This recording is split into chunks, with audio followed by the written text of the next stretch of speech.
At so yun, for today's vlog nga pala mga kakupal is lalaro tayo ngayon ng COC. So sa lahat ng lumalaro ng COC nga pala guys, i-shoutout nga pala sa inyo. Nandito na ang tunay na kupal. So papakitahan kayo ni kupal kung paano umatak. Ganito lang naman tayo umatak mga kakupal, no? So titirahin natin dito is wala pa syempre. Ayan, pumipili pa tayo. Then ayun nga papakitaan ko kayo kung paano tayo umatak, no? Dahil nandito nga pala si bagong kupal. Ayan, may mga tutorial tayo dito. So tamang hanap-hanap muna tayo ng maluluts natin, no? Luts lang to guys, ang tawag dito mga kakupal.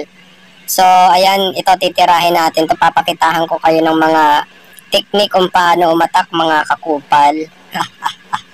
So andito na. Once is for all is dapat may haste ka dyan tinatawag, yan. So, literal na kupal lang yung gumagawa nito, no?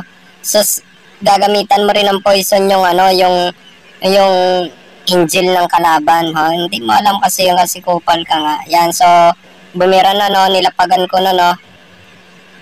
Ayan, tingnan natin kung makaka 3 star tayo dito kasi kupal ka nga, eh. Ayan, no? Ayan na. So, for today's vlog, shoutout nga pala sa lahat ng lumalaro nito, no? So, sa mga hindi naman, kasi nga, mga honghang kayo, ayun, namatay na agad yung ating dito, yung mga king. So, queen na lang natira. So, yun, binira ko na. Ayan, so, kupal nga eh, no? Ayan, tingnan nyo naman kung paano ako umatak ngayon, no? Ayan, so, 1 star lang nakuha natin kasi kupal ka nga. Ayan, no. So, hindi natin nakuha yung 3 star, no. So, yan, umatak na yung mga halimaw, oh.